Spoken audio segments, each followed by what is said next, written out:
Today is a Monday, so let's talk about gratitude. ကျမတို့ဘဝမှာကျေးဇူးတင်စရာကောင်းတဲ့အရာတွေအများကြီးရှိတာဖြစ်တယ်။ဒီအရာတွေကိုကိုယ်အသိမှတ်ပြုပြီးတော့မှကျေးဇူးတင်လေကျမတို့ဘဝတွေကိုပို့ပြီးတော့မှကောင်းတဲ့အရာတွေရောက်ရှိလာလေဆိုတဲ့အကြောင်းအရာကိုတော့ဒါအားလုံးပဲသိပြီးသားဖြစ်မယ်လို့ကျွန်တော်ယုံကြည်တယ်။အဲ့ဒါဆိုတော့ဒီနေ့မှာကျမတို့ဘဝမှာပိုင်ဆိုင်ထားတဲ့အရာတွေလည်းအများကြီးရှိတယ်ကျေးဇူးတင်စရာကောင်းတဲ့အရာတွေလည်းအများကြီးရှိတယ်အဲ့ဒီထဲကမှကျမတို့အတွက်ပေါ့နော်ဒီနေ့မှာကိုယ့်နဲ့ကိုပြန်ပြီးတော့မှကျေးဇူးတင်ရအောင်လို့အားလုံးကိုဖိတ်ခေါ်ခြင်းနဲ့အဲ့ဒါဆိုတော့ကျမအနေနဲ့ကကျမကျေးဇူးတင်တဲ့အကြောင်းအရာ၃ခုကိုအားလုံးကို share လုပ်ပေးတော့မှာဖြစ်တယ်ပထမတစ်ချက်ကကြတော့တစ်ခါတလေကြရင်ကျမလည်းအရန်ပြင်းပေမဲ့ပေါ့နော်ဘာမလုပ်ချင်ပေမဲ့လည်းပဲကိုဟာနဲ့ကိုအမြဲတမ်းကိုဖို့ဆုံးကနေထွက်ဖို့ push လုပ်တဲ့အတွက်ကျမအရန်ကျေးဇူးတင်တယ်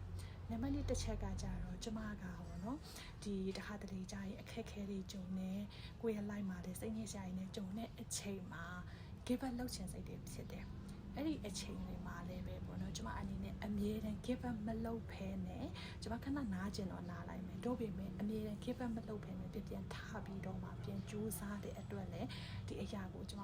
အရန်ကျေးဇူးတင်တာဖြစ်တယ်နံပါတ်3တစ်ချက်အနေနဲ့ကကြတော့ကျမကပေါ့နော်အမြဲတမ်းဒါတည်းကျရင်ဘာလုပ်ရမှန်းမသိဘူးဆိုပြီးတော့မှလည်းဖြစ်တတ်တဲ့အချိန်ရှိတယ်ပေါ့နော်တို့ပေမဲ့နောက်ဆုံးမှာအမြဲတမ်းကိုယ်ပိုင်ဆုံးဖြတ်ချက်ကိုပဲ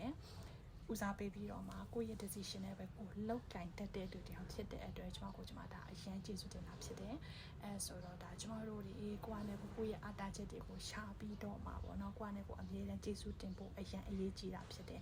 အဲဆိုတော့အားလုံးအနေနဲ့ကရောကိုယ့်နဲ့ကိုကျေးဇူးတင်ဆုံးအကြောင်းရင်း၃ခုကို3ခုပဲဖြစ်တစ်ခုပဲဖြစ်ပေါ့နော်ကျွန်တော် comment မှာမျှဝေပေးခဲ့ပါအောင်လို့အားလုံးကိုဖိတ်ခေါ်ချင်တယ်